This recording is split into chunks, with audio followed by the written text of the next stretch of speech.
जी, अस्सलाम वालेकुम। तो जैसे कि मैंने आपको अपनी फ़र्स्ट वीडियो में बताया था कि आपने कैट लेते वक़्त आपने कौन-कौन सी चीज़ों का आपने ख़्याल रखना है। तो आज मैं आपको बताऊँगा कि किटन जब आप लेके आते हैं, उसके बाद आपने अपने किटन को किस तरह आपने उसकी टेक केयर करनी है।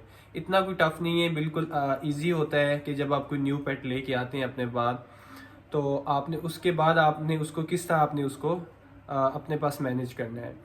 तो सबसे पहले मैं आपको बता दूं कि आपने जहाँ से भी आपने किटन लिया है तो आपने उससे सबसे पहले आपने उसकी डाइट का उनसे पूछना है कि वो अपने किटन को कौन सी कैट फूड देते थे।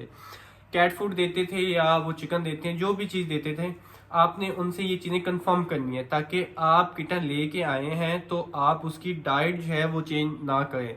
क्योंकि होता क्या है कि जब आप उसकी डाइट चेंज करते हैं तो मोस्टली क्या इशू होते हैं कि पेट उसको खाता नहीं है, खाता है तो खाने के बाद उसका पेट लूज हो जाता है। तो ऐसी कंडीशन में आप जो पेट लेने वाला ओनर होता है वो इन चीज़ों को लेके बहुत ज़्यादा कंफ्यूज हो जाता है।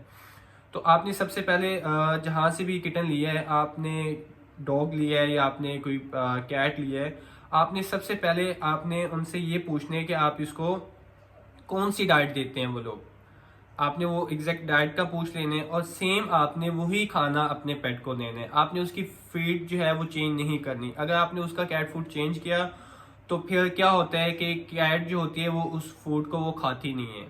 तो इस तरह की इश्यूज होती हैं उन लोगों के लिए जिन्होंने फर्स्ट टाइम पेट लेना होता है। और इसके इसके बाद जो सेकंड स्टेप होता है वो ये है कि जब आप पेट लेके आते हैं तो 1 से 2 दिन जो होते हैं वो बहुत मुश्किल होते हैं पेट के लिए, क्योंकि जगह चेंज हो चुकी होती है, वो अपने माँ बाप से अपने बहन भाइयों से अलग हो चुका होता है। तो किटन जो होता है वो काफ़ी स्ट्रेस में होता है।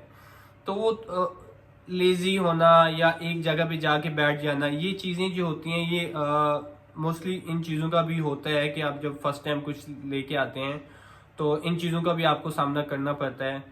तो उसके लिए भी सिंपल यही है कि आपने उसको बस जस्ट टाइम देना है, आपने उसके साथ टाइम स्पेंड करना है ताकि वो सबके साथ अटैच हो जाए और वो उस घर के साथ उस जगह के साथ वो थोड़ा सा अटैच हो जाए। जिस तरह वो थोड़ा इजी होगा तो वो जो पेट होता है वो बिल्कुल हैप्पी हो जाता है।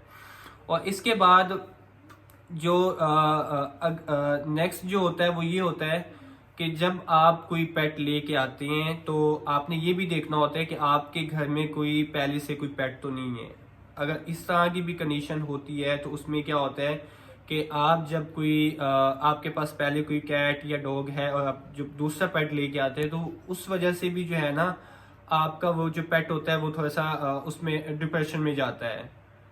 तो ये सिंपल होते हैं और इन चीज़ों को लेके लोग बहुत ज़्यादा जो है हमसे पूछ रहे होते हैं, इंस्टा पे, फेसबुक पे और व्हाट्सएप पे भी हमसे लोग पूछते हैं जी अब हमें क्या करना चाहिए, अब क्या करना चाहिए। आपको कुछ नहीं करना, जस्ट आपको अपने पेट को जो है वो टाइम देना है। वो खुद ही जो है वो 1 से 2 दिन में ठीक हो जाता है। तो इतनी सी बात है और इसके अलावा कोई एक्स्ट्रा इसकी टेकर आपने नहीं करनी। 2-3 दिन टाइम दें तो वो इंशाल्लाह होप्स हो कि वो खुद जो है वहाँ पे सेट हो जाता है। इंशाल्लाह नेक्स्ट वीडियो में मैं आपको बताऊंगा कि आपने अपने कैट की वैक्सीन और डिवॉर्मिंग किस एज में लगानी होती है और वैक्सीन आप